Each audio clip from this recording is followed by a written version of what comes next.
नाज़िर लाड़काणे में समाजी तंज़ीम तरफ़ां रमज़ान शरीफ़ के भलारे महीने में 200 मुस्तक़ ख़ानदाननि में 1 महीने जो राशन ॾिनो वियो।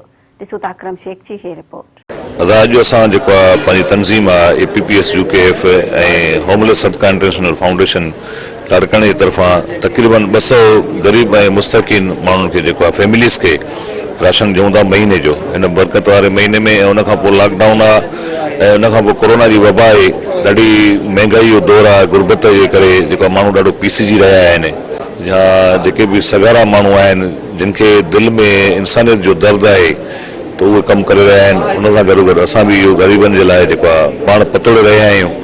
अलाह जिन खे ताक़त ॾिनी आहे उन्हनि खे चवंदा त कोशिशि कयो तव्हां बि कंहिंजे ग़रीबनि जे कमु अचो, इंसान ज़ाती ख़िदमत कयो। अल्हम्दुलिल्लाह इहा सुठी ॻाल्हि आहे। असां इन लाड़काणे वारा जेके असां ग़रीब आहिनि वीचारा, जंहिं हाणे ईद अची वई आहे, उनमें काफ़ी गुरबत आहे ऐं लॉकडाउन आहे, माण्हू वीचारा कमाए नथा सघनि। असां उन्हनि खे दुआ था कयूं ऐं उहे बि उन्हनि खे दुआ कंदा, नंढड़ा बच्चा ईद कंदा, उन्हनि खे असां उन्हनि खे दुआ कंदासीं। अल्हम्दुलिल्लाह असां ख़ुशि आहियूं। जेके बि सर्दी वारा आहिनि, जेके पैसे वारा आहिनि, उहे ज़कात जे हिसाब सां या कहिड़े हिसाब सां बि हिन सां ग़रीब सां मदद कंदा, उन खाई उनखे दुआ कंदा।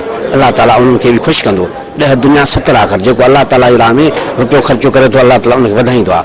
इहो माल रिज़्क़ अल्लाह जी राह में ख़र्च करे ग़रीब वीचारा खाईंदा, उनखे दुआ कंदा। अल्हम्दुलिल्लाह असां ख़ुशि आहियूं। हीउ जेको राशन असां ग़रीब माण्हुनि खे विरायो आहे, जेके पेपोश आहिनि, ऐं 200 ख़ानदाननि लाइ हीउ अरेंज कयो वियो आहे ऐं हीउ होमलेस सदका जी तरफ़ां आहे। ऐं असांजी जेकी गॾियल टीम आहे जंहिंजो चेयरमैन सदरुद्दीन शेख आहे, असां बि उनजा मेंबर आहियूं।